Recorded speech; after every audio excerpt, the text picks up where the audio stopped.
নমস্কার বন্ধুরা, হৃদয় সাথী চ্যানেলে তোমাদের সকলকে জানাই স্বাগত। আজকে আমি চিকেন চাপ বানাবো, আর সম্পূর্ণ ভিডিওটা দেখতে থাকো। তো আমার এই চিকেন চাপ বানানোর জন্য 1 কেজি চিকেন লাগবে, আর এইগুলো দেখো বড় বড় লেগ পিস আছে। আর আমি প্রথমে টক দই আর লবণ দিয়ে আধ ঘন্টা মতো ম্যারিনেট করে রেখে দিয়েছিলাম। এরপরে আমি কাজু, পোস্ত এবং চালমগজ বাটা দিয়ে দিয়েছি। তারপরে আদা পেস্ট, রসুন পেস্ট, এরপরে আমি কিছুটা সাদা তেল দিয়ে দেবো। এরপর দেবো লঙ্কার গুঁড়ো, কাশ্মীরি লঙ্কার গুঁড়ো তোমাদের বাড়িতে থাকলে দেবে, নাহলে বাড়িতে বানানো যে লঙ্কার গুঁড়ো থাকবে সেটাই দেবে। এরপর আমি 1 চামচ মতো ঘি দিয়ে দেবো। তারপরে আমি বেশ ভালো করে এটাকে মাখিয়ে নেব। বেশ অনেকক্ষণ ধরে এটা সুন্দর করে মাখিয়ে নিতে হবে।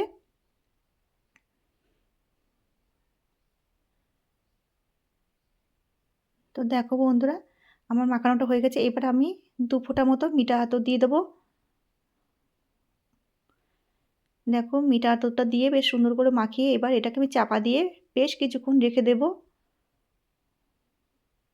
চলো এবার আমি কড়াইটা বসিয়ে দিয়েছি। তার মধ্যে দেখো কিছুটা সাদা তেল দিয়ে দিয়েছি। এরপর আমি একে একে সব চিকেনগুলো এইভাবে হালকা হালকা করে একটু ভেজে নিতে হবে। তো যেহেতু কড়াইটাতে এত বড় লেগ যে ধরছে না, তো চিকেনটা একটু ছোট হলেই হয়তো হতো। তো যাই হোক, তো আমি চিকেনগুলো এইভাবে দিয়ে বেশ ঢাকা দিয়ে দিয়ে কিন্তু এটাকে উল্টে পাল্টে ভেজে নিতে হবে। তো দেখো একটুখানি লেগে গেছে এটা, তো কোনো ব্যাপার না, একটু লেগে গেছে, খেতেও কিন্তু টেস্ট হবে, দারুণ হবে। কারণ একটু ভাজা ভাজা হলেই তবে চিকেনটা কিন্তু টেস্ট আসে। চিকেন কিন্তু কাঁচা থাকলে অতটা ভালো লাগবে না। তো একটু বেশি লেগে গেছে। যাই হোক, পরের স্টেপটা তোমাদেরকে দেখাবো কেমন করে ভাজতে হবে। তো দেখো আমি আবার কিছুক্ষণ ঢাকা দিয়ে রেখে দিয়েছিলাম, আর খুবই একদম লো ফ্লেমে এটাকে কিন্তু ফ্রাই করতে হবে। হালকা হালকা এইভাবে দেখো এপিট ওপিট করে আমি ভেজে নিয়েছি। আর যেহেতু এটা কড়াইয়ে লেগে গেছে, একটু এটাকে আমি তুলে একটু পরিষ্কার করে নেবো, নাহলে এর মধ্যে আরও আর লেগে যাবে।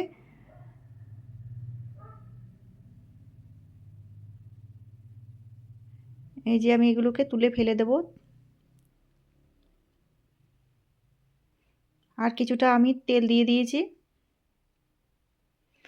এবার পরের চিকেনগুলো দিয়ে একই রকমভাবে একটু ফ্রাই করে নেব।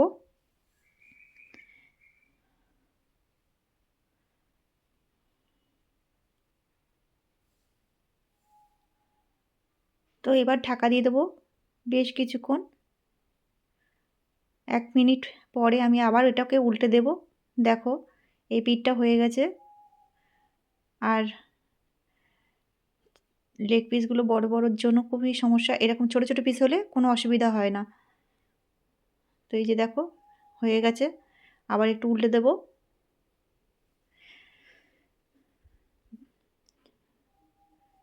1 মিনিট করে চাপা দিয়ে দিয়ে এটাকে ফ্রাই করে নিতে হবে,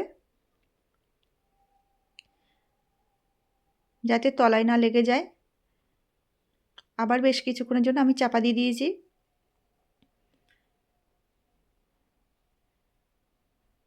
এবার দেখো বেশ একটু কালার হয়ে এসেছে, আর সুন্দর কিন্তু একটা গন্ধ বার হয়েছে। আর মশলাগুলো কিন্তু তোমরা ফ্রাইয়ের সময় দেবে না, যতটা পারবে চিকেনের গা থেকে এটাকে সরিয়ে নিয়ে কেকে নিয়ে তারপরে চিকেনটাকে ভাজবে, নাহলে কিন্তু লেগে যাবে।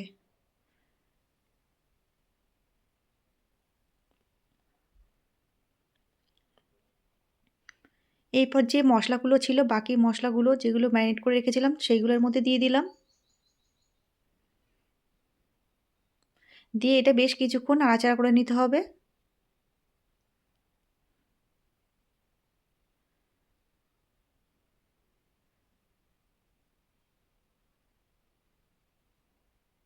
দেখো বন্ধুরা, আসলে এতটা বড় লেগ পিস কি বলবো, নাড়ানো যাচ্ছে না কড়াইতে। আর আমি স্টিলের কড়াইতে করি না, লোহার কড়াইতে বেশিরভাগ বানাই। ফ্রাইং প্যানেও খুব ভালো হয়। তো আবার বেশ কিছুক্ষণের জন্য আমি ঢাকা দিয়ে দেবো। এবার দেখি কেমন অবস্থা। এই দেখো সুন্দর কালার চলে এসেছে আর এটা দিয়ে কিন্তু তেল ছেড়ে দিয়েছে। এরপর আমি কিছুটা পরিমাণ জল অ্যাড করব।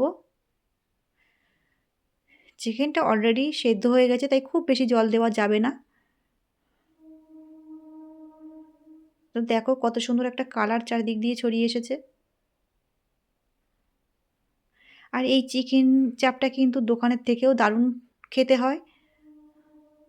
দোকানে কিন্তু অতিরিক্ত একটা সেন্ট দিয়ে দেয়, যার জন্য আমার একদম ভালো লাগে না দোকানের চিকেন চাপ খেতে।